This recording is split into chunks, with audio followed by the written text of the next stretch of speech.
libraries and archives. I'm pleased to host the second event in honor of our new online exhibition, Smithson to Smithsonian. On August 10th, 1846, the Smithsonian was created for the increase and diffusion of knowledge by an act of Congress. The institution was primarily funded by a bequest from James Smithson, an English scientist who never set foot in the United States. Our new website, Smithson to Smithsonian, traces our institutional history from Smithson himself up to present day. Our initial program in this series followed the first three sections of the online exhibition, which explores the life of Smithson. The website continues with the story of how our institution was created and how our collections and programs grew over the course of 175 years. But we know that during that time, many voices were excluded and not fully represented within the narratives and stories that we share. Throughout the website, we've incorporated stories of individuals who were not always featured in previous discussions of Smithsonian history. For example, the amazing story of Solomon Brown, the Smithsonian's first African-American employee.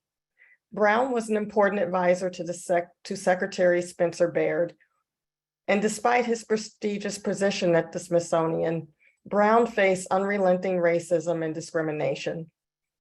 There's the enduring legacy also of Lisa Taylor, the first woman to direct the Smithsonian Museum when she was appointed to the helm of the Cooper Hewitt Museum of Design in New York City. We also highlight Lynn Hirsch, who established the Smithsonian chapter of Federal Globe, the gay, lesbian, bisexual, and transgender employee advocacy group for the federal government in 1988. The final section of the online exhibition is entitled A Bigger Story of Us and describes some of the institution's newest initiatives and museums that deepen the Smithsonian's commitment to reflect and honor the many experiences that have contributed to the American story. They include the National Museum of the American Indian, the National Museum of African American History and Culture, also known as NAMAC, the Smithsonian American Women's History Museum, and the National Museum of the American Latino. Tonight, we're going to continue the discussion by discussing additional programs at the Smithsonian that work toward representation and inclusion. The programs you'll hear about tonight seek to highlight, uplift, and better represent cultural heritage from historically marginalized communities. Our speakers will share the successes and impacts of their programs, but also they're going to talk about the challenges and work that remains. And now to introduce our panel. Paul Gardulo is a writer, historian, and curator at Smithsonian's National Museum of African American History and Culture. He is also director of the museum's Center for the Study of Global Slavery that co-convenes three international collaborative initiatives, the Slave Rex Project, the Global Curatorial Project, and the Slave Voyages Consortium. All of these are initiatives focused on advancing research and public history on slavery's fundamental and continuing impact on our world. He is currently co-directing an international exhibition and public history project entitled In Slavery's Wake, Making Black Freedom in the World, that focuses on the history and afterlives of slavery and colonialism and charts pathways toward anti-racist futures. Dr. Felicia Bell is Senior Advisor for Dr. Anthea Hardig, the Elizabeth Macmillan Director at the Smithsonian National Museum of American History. Previously, Dr. Bell was the director of Troy University's Rosa Parks Museum. Dr. Bell began her career as a director of education and outreach at the Coastal Heritage Society in Savannah, Georgia. Then after moving to Washington, D.C., she served in that same role at the U.S. Capitol Historical Society.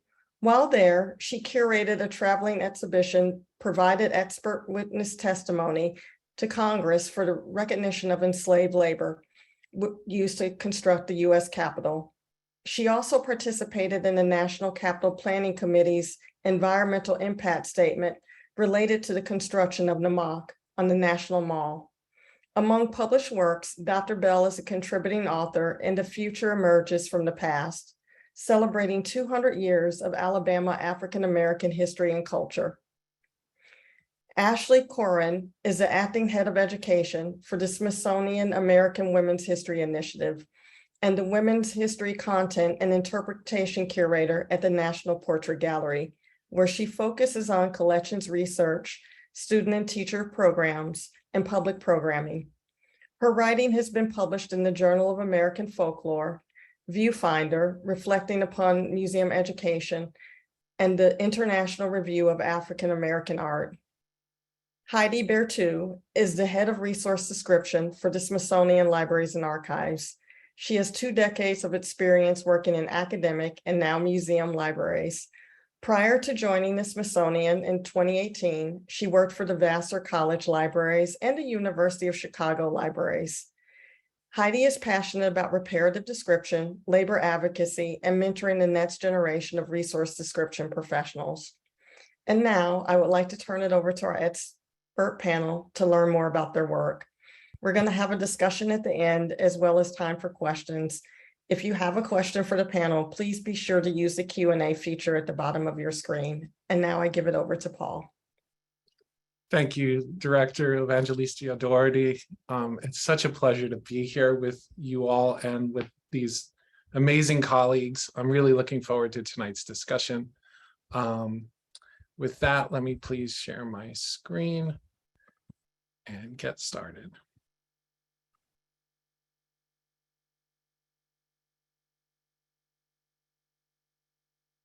So thank you for that wonderful introduction. You got a taste of the major initiatives that the Center for the Study of Global Slavery at the National Museum of African American History and Culture and the Slave Rex Project, the Global Curatorial Project, and the Slave Voyages Consortium.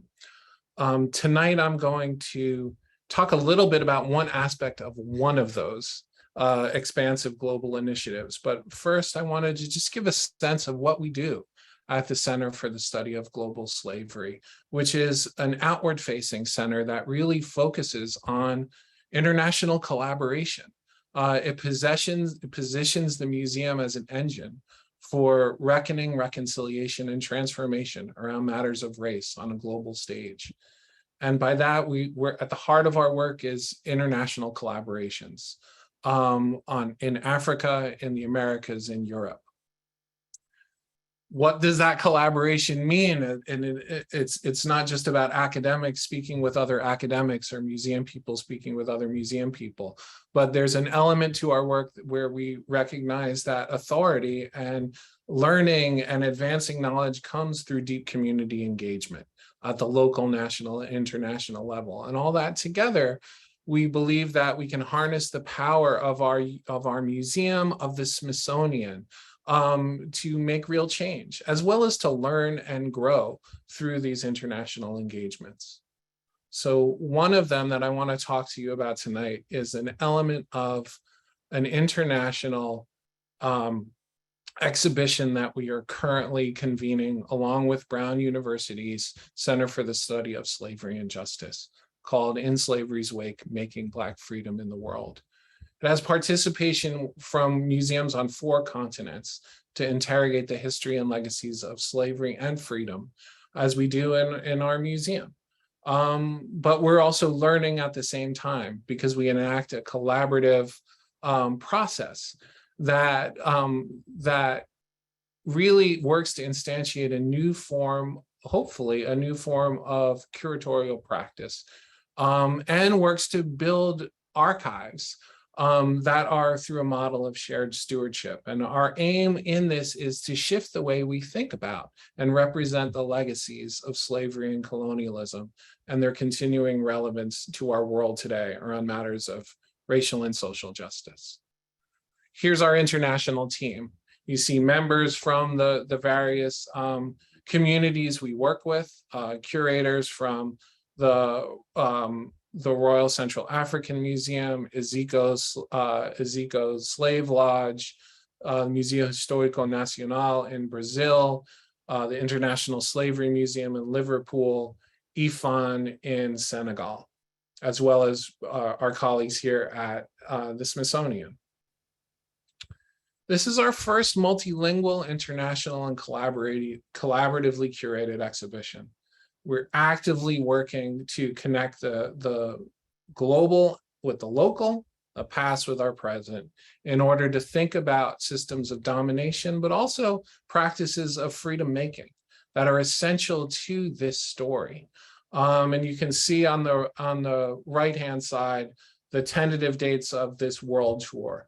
This exhibition will begin a tour at NMAHC in late 2024. And then as it travels, it will accumulate in that the traveling show will be accompanied by a local exhibition and engagement from local artists in each site that we travel to on the history of a tour. One thing I'm excited to share with everyone tonight is how this relates, an exhibition making process can relate to developing new conversations and new archives. And one of the ways we're doing that is through an oral history and public engagement initiative called Unfinished Conversations. So we are working collaboratively in each host location to initiate a series of conversations with community members from the descendants of enslaved peoples and colonized peoples to begin a conversation about a sense of what they want to see in their museums, but also to record video narratives and oral histories on key themes of slavery, memory, race, place, freedom, freedom making. These interviews, which we're currently conducting, we were just in Liverpool. Our team was in Liverpool last week. We'll be in Brazil in the coming weeks. Will inform exhibit content and be integrated into the exhibition display. That will also help shape live programming when the exhibition comes to each site. And you can see some of our gatherings, one in Rio, one in Liverpool, that resulted in these wonderful visual minutes from a community conversation. Now, this archive is being compiled under a model of shared stewardship that we've learned so much about from our colleagues at Folklife. And so that each of these oral histories will stay within the community in which they're collected, where they belong. They'll also go to the local host institution, and they will come to the United States with our partners here. And so we're trying to build a true global narrative and archive. Where we've spent most of our work has been in Senegal, where we filmed with our partners at IFAN Museum at the Anthropological Center of Research, over 24 oral histories focused on some people who still nominally self-identify as enslaved, current days. And we can talk about maybe more of the work involved in that and the challenges in that, and thinking about that topic in our question and answer period, perhaps. But targeted filming is taking place this year in Liverpool. We just filmed a number of, I think, 6 interviews: Brussels, Rio de Janeiro, Cape Town, and in the Congo.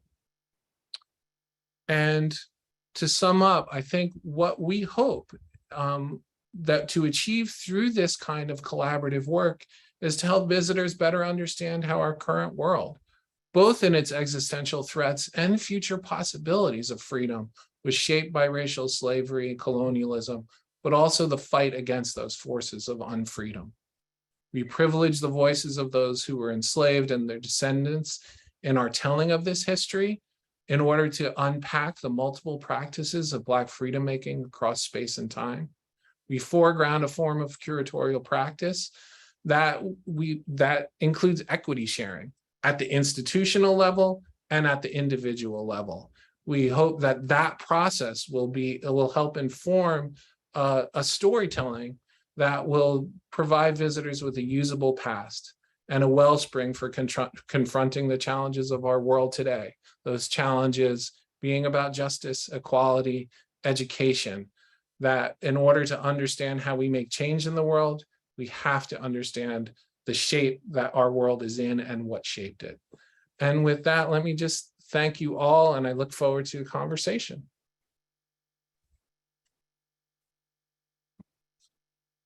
Thank you very much, Paul. And with that, I will turn it over to Dr. Felicia Bell, who will address how the Smithsonian is reconciling with enslavement and our own history. Thank you and good evening. I'd first like to thank the Smithsonian Libraries and Archives for organizing this important panel and for inviting me to participate in it. So I will share my screen.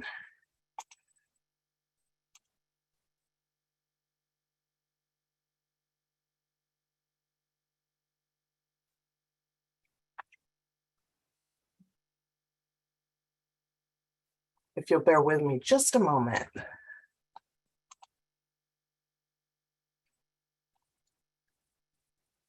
Okay, so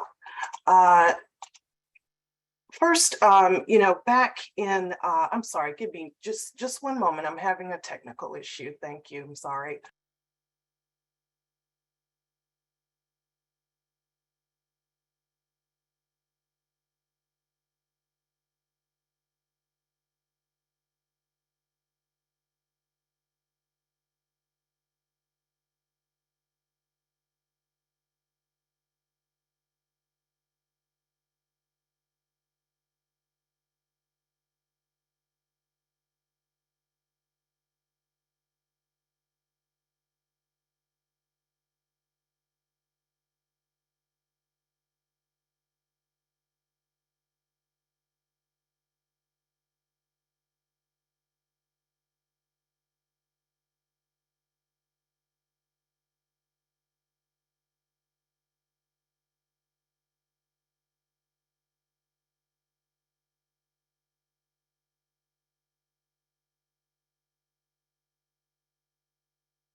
Hi, everyone. Give us one moment while we switch around slide shares.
Appreciate your patience. We're getting there.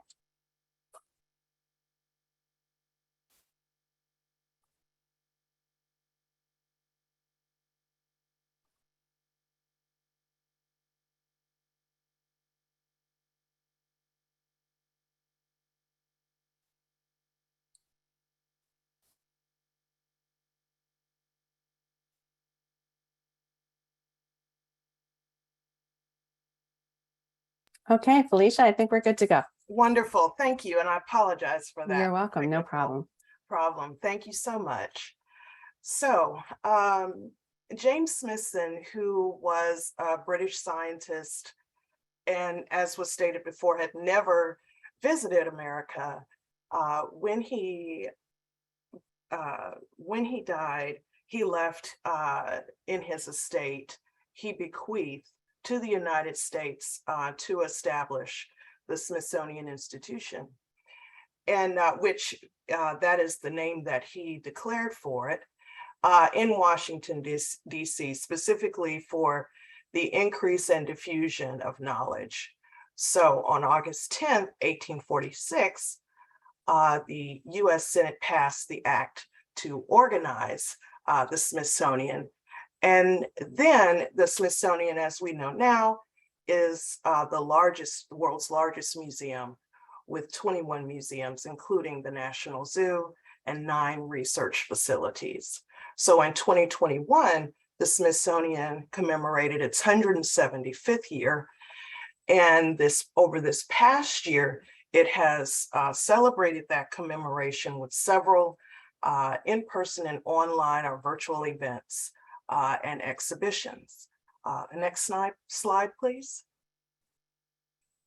And in April 2021, I expressed an interest in exploring or acknowledging the use of enslaved labor to construct the Smithsonian Institution building, or the castle, as we commonly know it today, as a part of the commemorative activities for the Smithsonian's 175th year.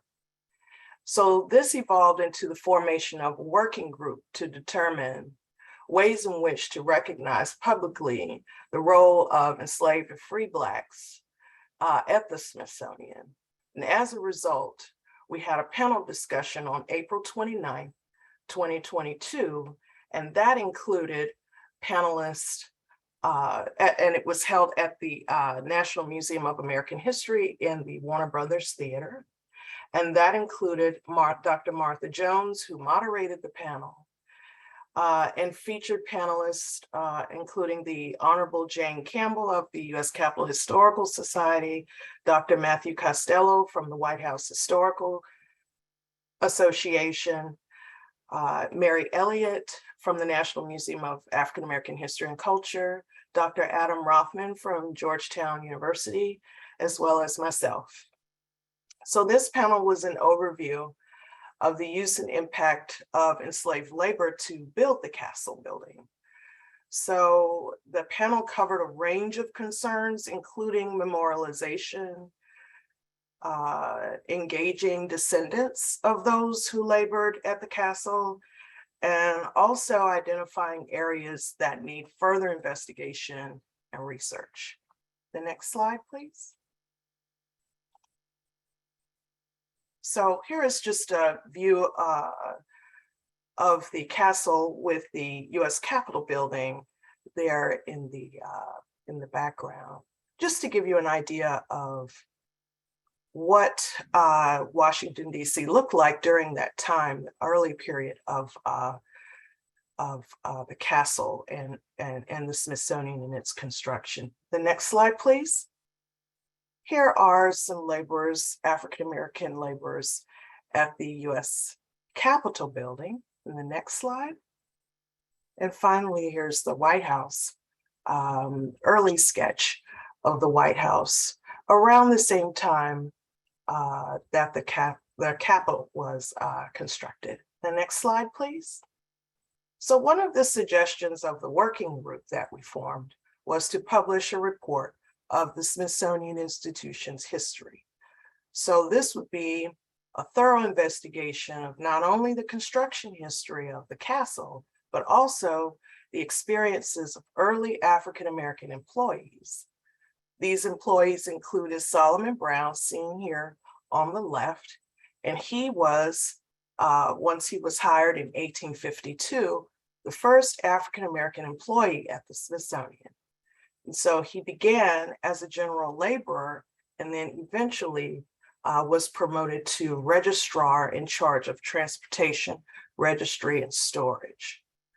Another one of the early African-American employees was James Thomas Gant, who also began as a laborer, but then eventually was promoted to a doorkeeper within the Smithsonian Guard Force. Next slide, please. So Solomon Brown and James Gant and other early African-American employees worked under the administration of Joseph Henry, who was the first secretary of the Smithsonian. He was also a scientist who believed that African-Americans were inferior to whites. So These and several the first secretary, Henry, as well as some of the early members of the Board of Regents were essentially, some were Confederate sympathizers, some were expelled from the Board of Regents because of their loyalty to the Confederacy. Some of these early regents were included Jefferson Davis, who eventually goes on to become the president of the Confederacy, and Chief Justice Roger Taney, who wrote the opinion about the Dred Scott decision, which determined that not only were African Americans not citizens or not able to sue for their freedom, but that they were in fact property. And so the next slide, please. And so this is why we think that it's important to recognize the institutional history of the Smithsonian, so that we include this early complex history of the institution in what we say publicly about it. And we hope that the public will come to know more accurate history of the Smithsonian. And of course, there are areas that need further investigation, but I think it's in line with similar institutions and universities as well, who are really taking a deep dive into their own institutional history and sort of showing a light on it and not hiding behind it, but being truthful in who they are. So thank you for your time today.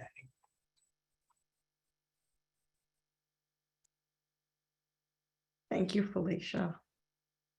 I will now turn over to Ashleigh, who's going to talk about themes of representation.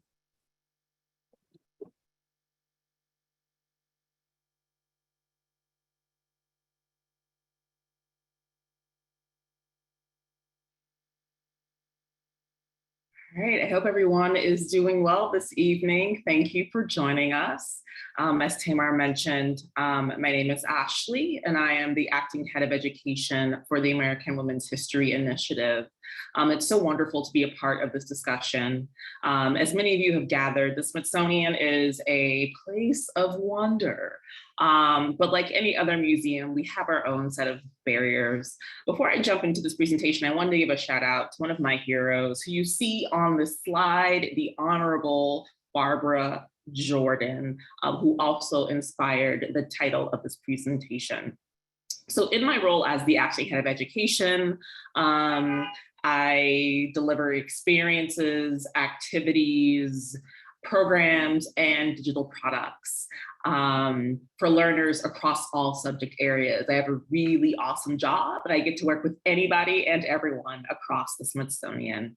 So the purpose of the American Women's History Initiative is basically to contribute to a more equitable America, right? By researching, disseminating, and amplifying the histories of women through the initiative in preparation for what Tamar mentioned earlier, the future Smithsonian American Women's History Museum.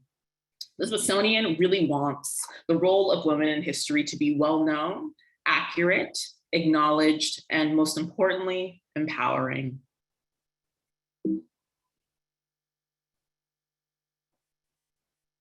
So essentially, these are my goals as the director of education, right? Through this work, we really seek to disseminate knowledge regarding the history of women in the United States through education. So we really want to use Smithsonian collections to explore critical pedagogical practices, challenge existing consideration of women's contributions to American history, and so much more, right? So our goals are to develop and support, empower, interrogate, and reframe, and then most importantly, adopt and enact. However, these goals cannot be accomplished without partnerships and collaboration, both with museums and units within the Smithsonian, but also with external collaborators. So two of the greatest barriers to my job are these two things. One, gaps in the Smithsonian collection in regards to the history of women and femmes in the United States. And I know that my colleagues are working furiously to address these gaps, but there will always be more stories than there are museum workers. And so because of this, my team and I have to be really creative in terms of how we carry out these stories, how we discover stories, but also how we share stories. And so a part of my job is discovering stories for us to share with the world, which is like one of my favorite things to do. And the other issue is an issue that everybody has, which is capacity, right? Not enough folks, time, energy, money to carry out this work, especially if we're thinking about inclusive storytelling. And to be honest with y'all, I'm doing this job. This job is only 60% of my time, right? I'm juggling 2 jobs right now, and I have a part-time education assistant, Chanel Pickens, who's amazing, and a part-time graphic designer, Krista May, who's also amazing, but that's our team. So we rely heavily on collaboration from all different types of people to help us do really, really cool things. So even though we have these barriers, which again, everybody is facing, this is not, this is not a me thing, this is a world thing. There are so many benefits to collaboration. And working with people from outside and inside of the Smithsonian helps us identify resources, experts, and ideas for developing and sharing, as well as producing content about the history of women in America. From understanding nuances in language to making sure we have the right flower for a sticker, right? Collaboration makes our work better. And it also helps my team because it allows us to learn about different things from our partners. Establishing connections and being highly collaborative with not just the Smithsonian, but other heritage centers helps us create synergy and connections between different museum collections. And that's so important for the work that we do, because we really want to make sure that people really understand the importance of these women's stories. So for example, if one museum has an object by a particular artist, right? So let's say that a museum has a Georgia O'Keeffe piece and another museum actually has a photograph of Georgia O'Keeffe, and then maybe our library and archive has an oral history or a letter from Georgia O'Keeffe, and then maybe Cooper Hewitt has a dress that Georgia O'Keeffe wore or a shirt that she wore. Well, then my team will actually compile all of these resources together to create something really funky for educators and to teach them a more comprehensive story about that person. And that is why collaboration and sharing is so important in our work, because we can't create these comprehensive sort of glimpses into women's lives without being able to really sort of dip in and out of different collections and heritage centers. So for the next few slides, I'm actually going to share some examples of the work that we've been able to do.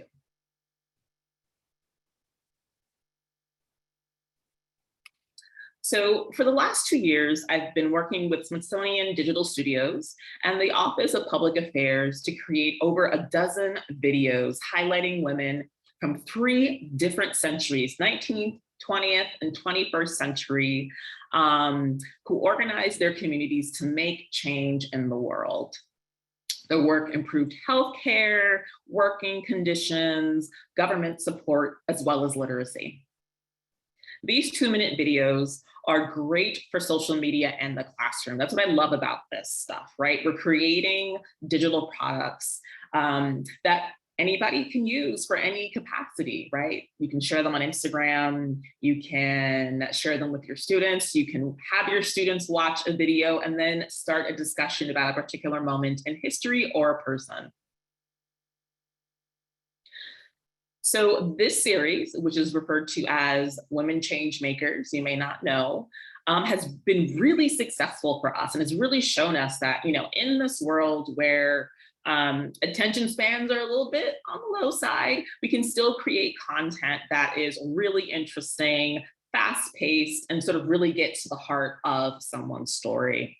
And these videos have been so successful that we've actually won 2 awards, the Bronze Muse Award from the American Alliance of Museums, and then the Special Jury Prize from Museums on the Web, which has been super cool. And the first screenshot, or the screenshot you're looking at right now, is from one of our videos on health worker, or then health worker, Regina Lee, who was a part of a team of volunteers who brought the Chinatown Health Fair to New York City in the 1970s. So what's really great about these videos is that we're really trying to get at, history doesn't just come from one person. History comes from networks of people, right? People coming together over a shared cause. And we really sort of want to break down this sort of superhero mentality, right, that we sort of have where, we really focus on one person and what they did. But if you really look at the lens of history, that person would not be successful without tons of other people behind them, sort of helping them make things work.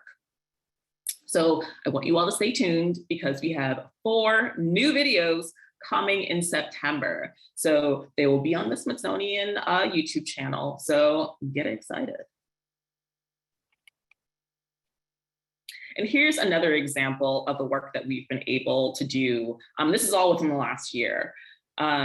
So as I mentioned, a part of my job is just discovering stories of women. And that could either be me just going down a Wikipedia rabbit hole, just cruising the internet, or being inspired by different stories that I hear from other folks.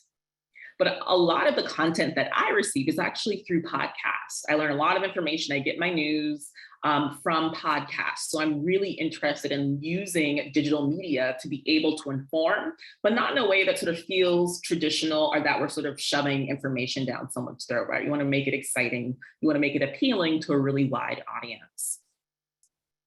So I jumped at the chance to be able to work with Side Door, which is a Smithsonian's official podcast. So the screenshot you're looking at is from the season 7 episode, The Many Inventions of Beatrice Kenner.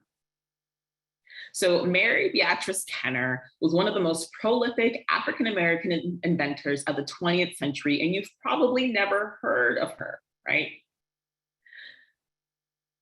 In the 1950s, she successfully got a patent for an adjustable sanitary belt. Now, for those of you that are not familiar with an adjustable sanitary belt, not fun. So Miss Kenner really wanted to create a product that made women's lives easier. And so that's why I love her story so, so much. She's someone who, she may not be in a history textbook, but the way that she contributed to STEM, I think, is a really important story to share. Kenner never received any money from her inventions, nor any recognition from outside of her community in the DC area, but her story is just as important as Sally Ride or some other big figures that you might know, right? And what's really important about Miss Kenner's story is that it really teaches you that innovation is all around and that anybody is capable of doing really small things that actually change the world, right? It's really important for us to not just celebrate the first person to do something, but the person who might live next door, who's doing something really, really cool. And then the final example I'm showing you all this evening. So in 2021, the US Mint announced the American Women Quarters Program, who I refer to as the Lady Quarters Program, a 4-year program that celebrates the accomplishments and contributions made by women in the development and history of our country. So beginning in 2022 and continuing through 2025, the US Mint will issue up to 5 designs each year.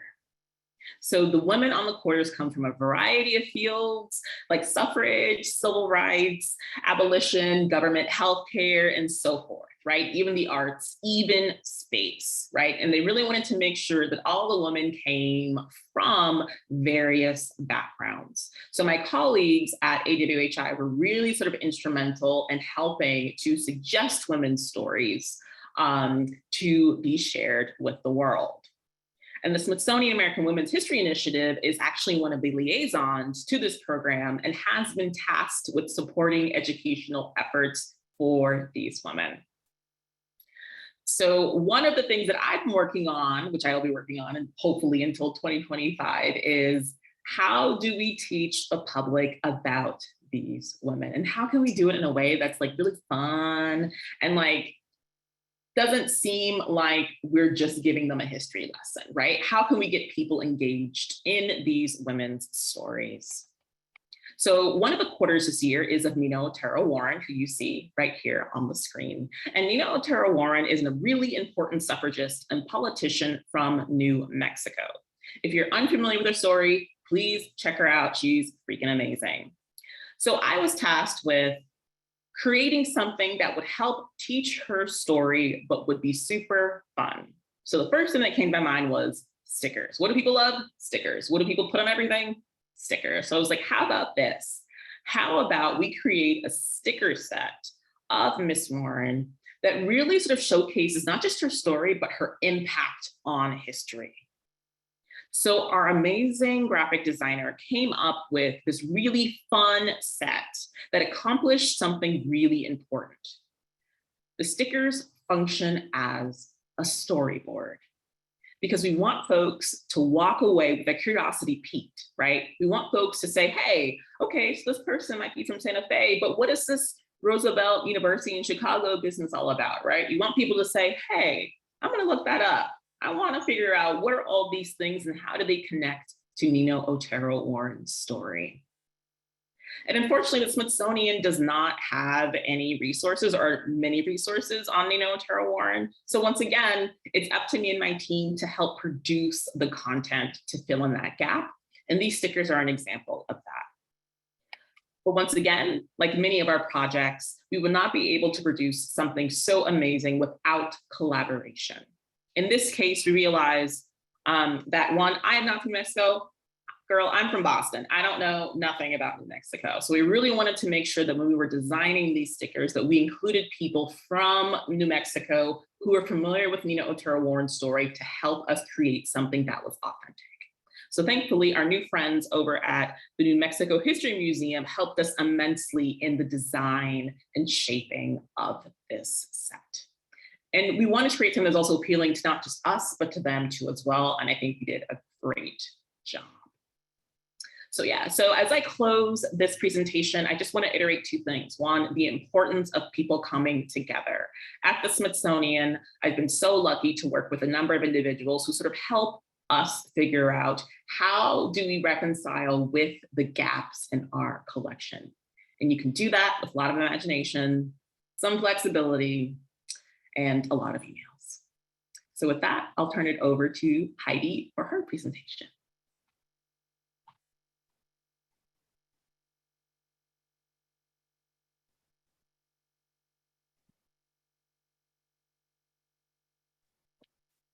All right.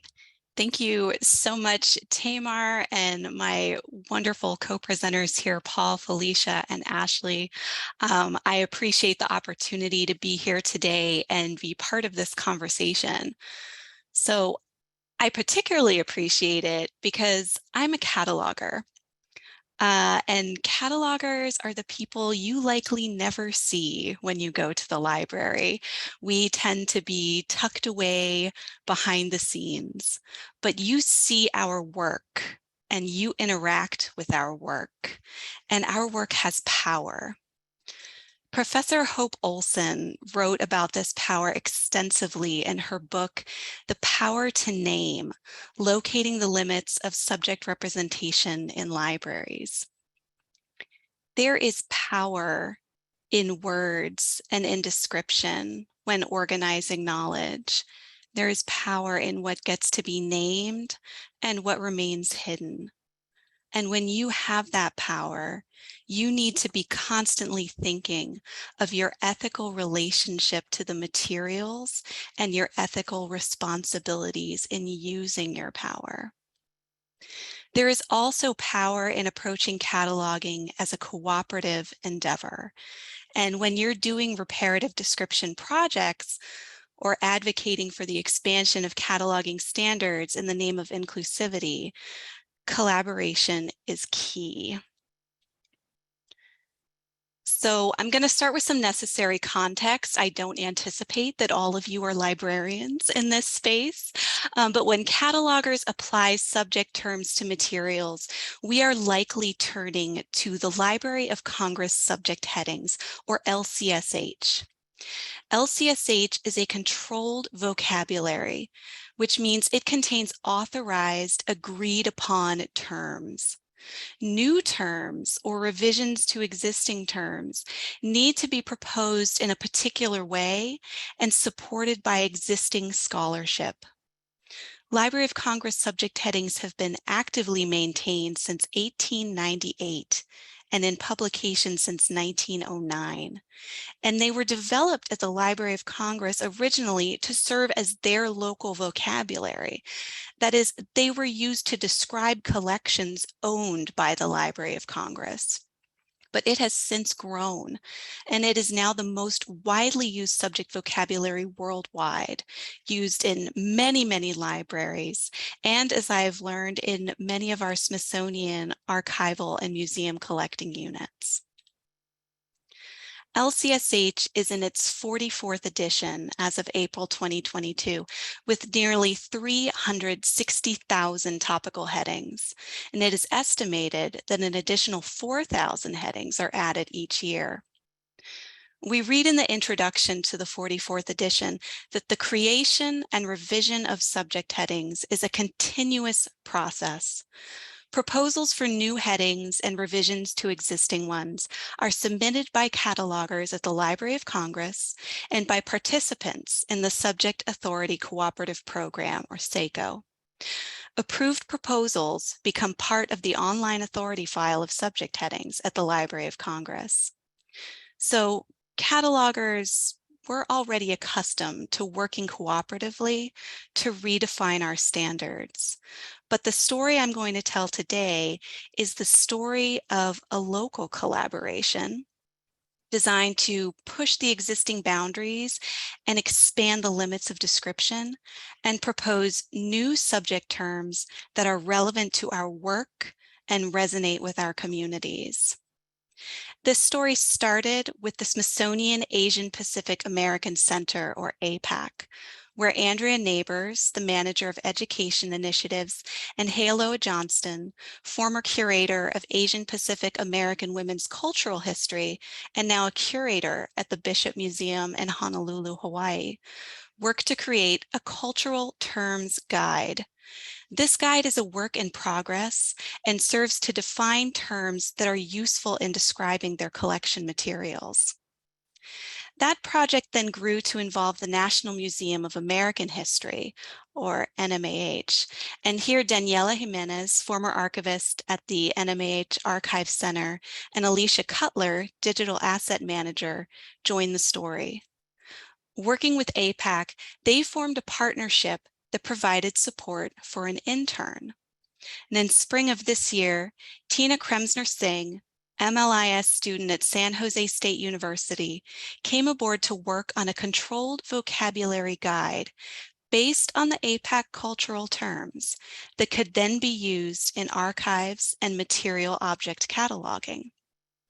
Now, there were several goals in this NMAH project, but one was to recommend crucial Asian American and Pacific Islander terms that are missing from LCSH. So this is where Smithsonian Libraries and Archives, or SLA, enters.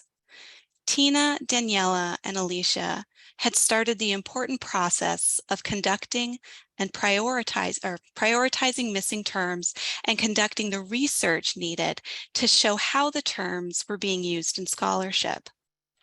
The subject headings team at SLA then took this research and transformed it into the coded, machine-readable cataloging data required by the LCSH proposal system. We also helped think through how to contextualize the terms within the existing hierarchy of LCSH and how to model those relationships.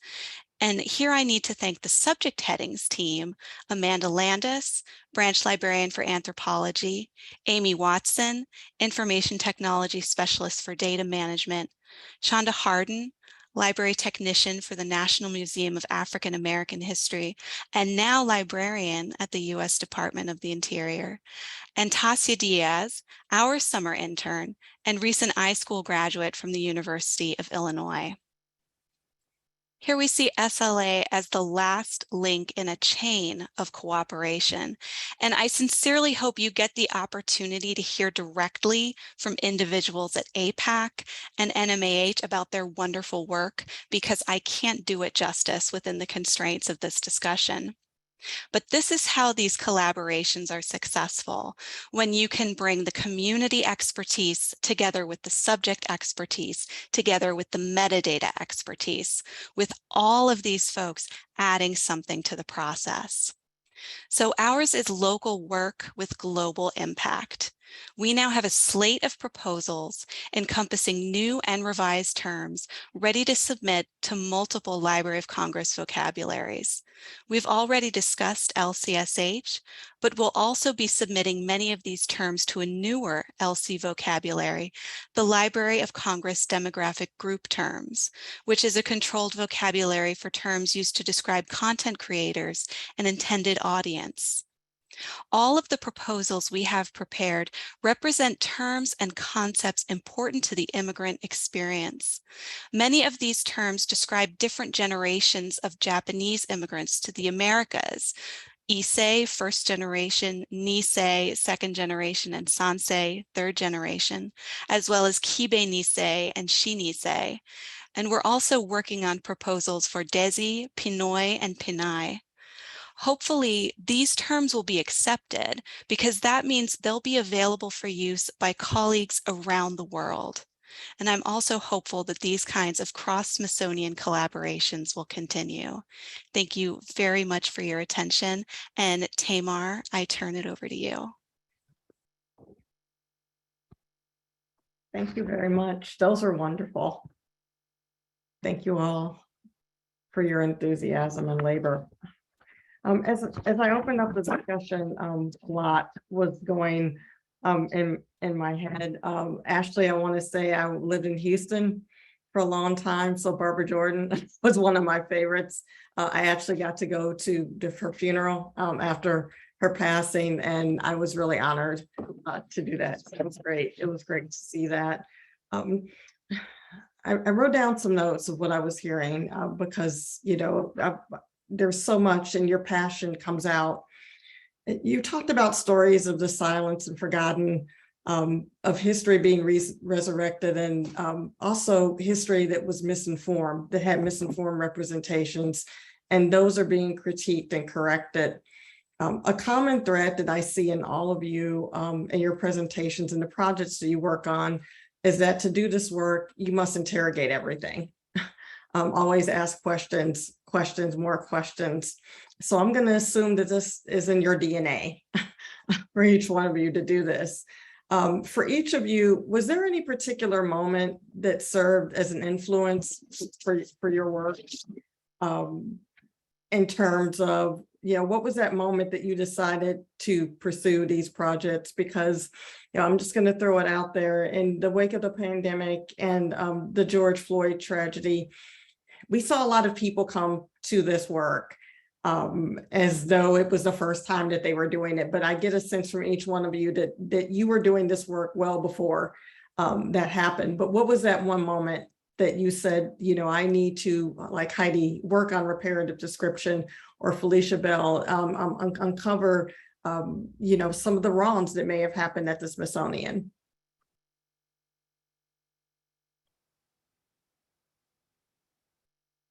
Well, I'll just, I guess I'll just start by just saying that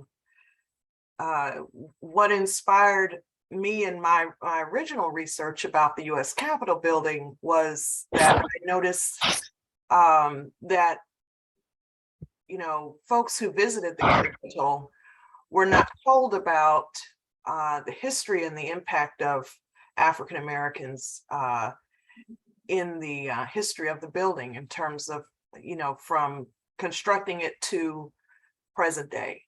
So then when the 175th anniversary of the Smithsonian came along, it got me thinking about how this institution started, and then who built its iconic institution building, the castle. And so I didn't think that visitors to the castle or the Smithsonian in general knew about that history. And so I started thinking about how that should be told in a more public way, and also how we could include other institutions in the neighborhood, if you will, the Capitol building and the White House and others, Patent Office building, and others that were constructed using enslaved labor. So I think it's more, with me, I'm more concerned about public awareness, and that if we are serving as an institution that serves the public, and folks come to visit and get an experience and learn about history, they should also learn about the institution itself and the place they're visiting. And they should also, if they're a part of that history, see themselves in that and know what their role is, their ancestors' roles. And so it's more about awareness, public awareness for me. Anyone else? Sure, I'll hop in really quickly. I know that I just literally talked about making stickers about women on quarters, but I am deeply concerned with the commodification of women's stories that have been happening, especially within the last 10 years, right? RBG on a mug, right? Like that kind of commodification, because I think it really simplifies who someone is. And I think it's really, really important to see people in general, but women in history as really complex people. And I think that sometimes this commodification removes that.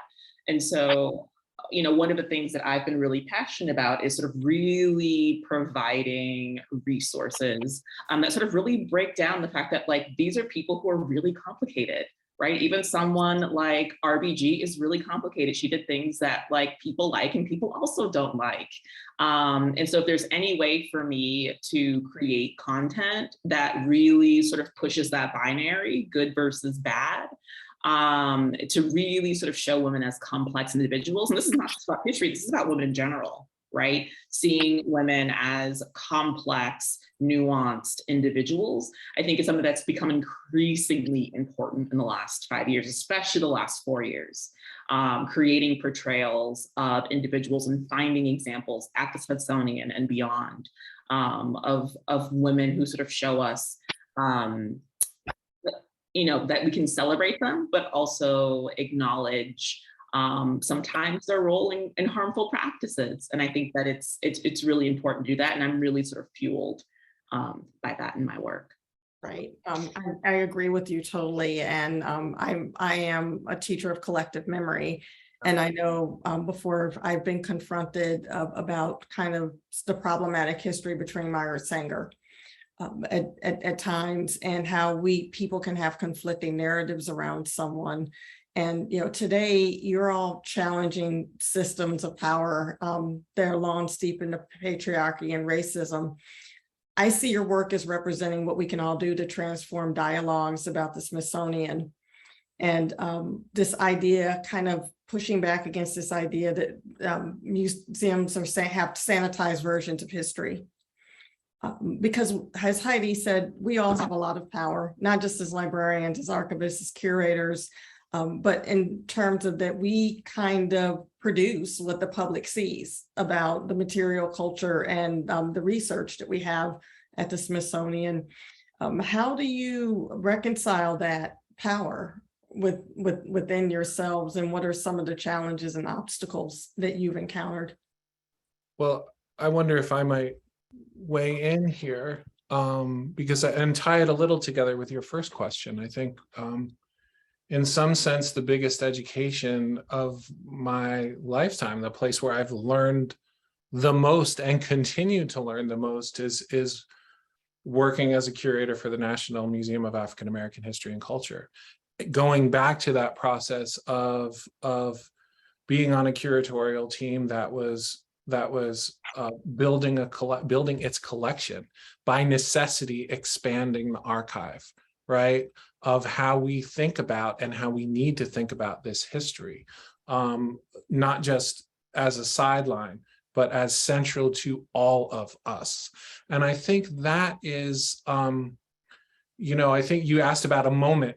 Was there a moment? And for, you know, it's hard to pinpoint a moment or a series of moments. For me, it's been a lesson in learning about authority, about collaboration, about sharing, about the power of that the Smithsonian has. I'll put it bluntly, using that power to work for justice, racial, social justice. For so long, national institutions have not used power in that way, right? They've used power in a silencing kind of way that we heard a little bit from Heidi, right, that she hinted at.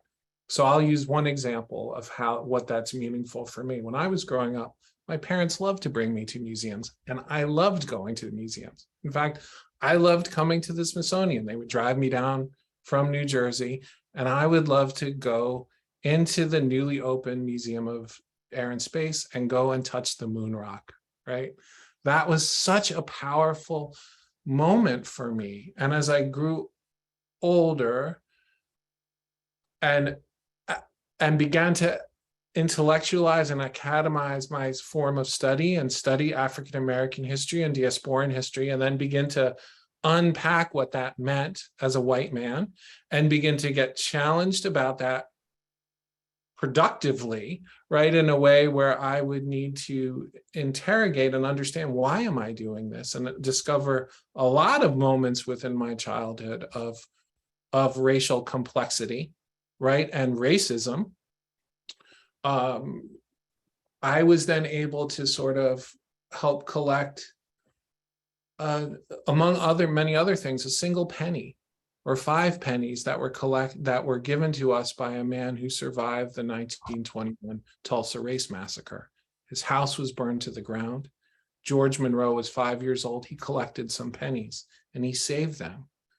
And they ultimately came to the Smithsonian, where they're on display in a way that helps us understand the power of telling the truth about pain and oppression, but also the power of resiliency. And that is incredibly small, but incredibly priceless. And to me, that's my moon rock. That's my moon rock now. That is the ultimate sort of kind of thing that makes meaning, that makes the ultimate meaning for me in what I do. And I hope it makes meaning for others as they come to the museum. Thank you. I'm sorry. Oh, I was going to, if I could, Tamar, talk about kind of my moment and the importance of just being cognizant always of the power you have. Even if you feel like you don't, you have power in these situations to expand standards and make them more inclusive. And so when I worked at Vassar College Libraries, I was privileged enough to be able to start a zine collection there. And now there are many different kinds of zines, but the zines I was collecting were personal zines written by creators who were really using that format to work out questions about gender and sexuality and race. And they were so deep, and the language that I was finding to describe them in our standards was so shallow by comparison. And I just really wanted to expand that vocabulary in any way that I could. And, you know, this is difficult labor and it's emotional labor, but it's so deeply important. And there are ways to expand that standard. And when I do this work too, I am standing with catalogers who have been critiquing these standards for at least the past 50 years. There have been folks out there who have been striving to make these standards more inclusive, and it's just really an honor to continue that work.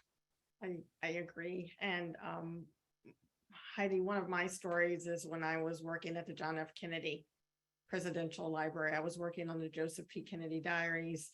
My family were Kennedy files. And the first time I realized that the representations that I see in museums are what really the curators want me to see was when I found the N-word ladled throughout the diary.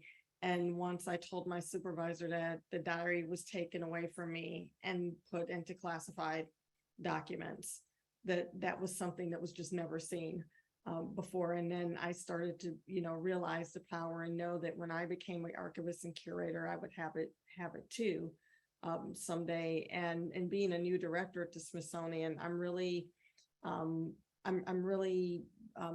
by your work, everyone, and it gives me hope, because one of the cruelest of all tortures is to work at a wonderful place like the Smithsonian and not be able to tell the stories that they're in the way that they're supposed to be told. My last question to everyone before I might turn it over to the audience is, what advice would you give to someone who is in an institution, a museum like the Smithsonian or an archive, and they want to do this work, but they might find challenges?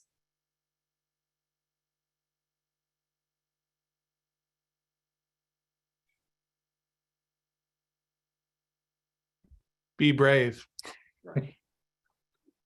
I'm facetious, but not. I think that it's vital to understand that coming to things like this, you see the enormous amount of not just creative thinking, but goodwill and efforts at real collaboration. And so that is sort of the water in which we seem to be swimming in more and more, hopefully. And it's so encouraging. So seek others around you who are like-minded and really interested in looking at things through a new lens. I think for any GLAM institution, right, galleries, libraries, archives, and museums, be okay with incremental change. Like, really think about the small steps you can take now that will impact the future. If you're sort of thinking about this sort of giant transformation or, this really big thing happening and shaking things up, those things do happen. But I think, it's really important to be realistic and focus on the small wins too, as well, and bringing people together around a shared cause too, right? You can't do this. Doing this by yourself is not the best. It's not a good idea, right? You want to rally the people around you and get them excited, and to create a shared vision to make things happen.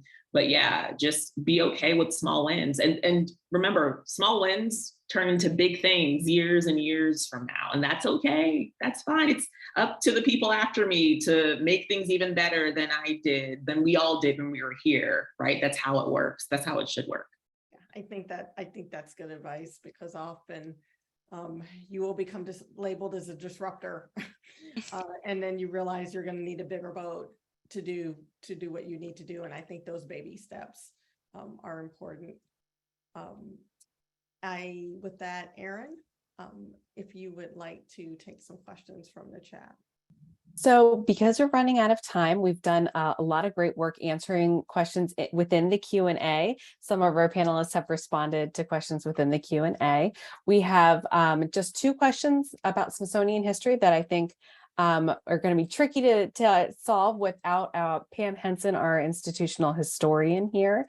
I will say them out loud in case any of our panelists happen to know the answers. But one is, did any of the senior staff of the Smithsonian own slaves? Oh, that's a great question. Great question. Yes, I'm not sure, but I think that is precisely why we want to do this published report and this work and the research. I think it deserves some thorough investigation, and hopefully that and other other questions like that will be resolved. Thank you. And then another question related to Solomon Brown. Allegedly, Solomon Brown created artwork for the Smithsonian scientists. Is any of that available? Available. Or recorded, or do we have it in our archives? That's a great question, again, for our archive staff. Right, I'm not sure. I think he was a poet. And I think his poetry may be in our collections. I'm not sure about that. But I don't know about artwork that he may or may not have created. All right. Well, with that, I think we've Great wrapped up. question. Yes, I know. A lot of institutional history questions here this evening. And someone's mentioned in the comments that his poetry might be in the collection at Anacostia, actually. So I think with that, we might be able to wrap it up this evening, Tamar. I know we're a few minutes over time.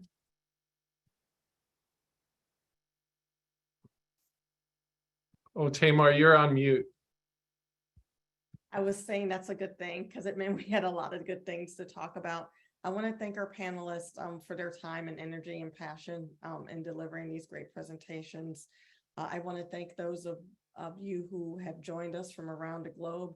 And I want to just end by saying, please reach out to us and share your own stories of how you are creating this change at your institutions.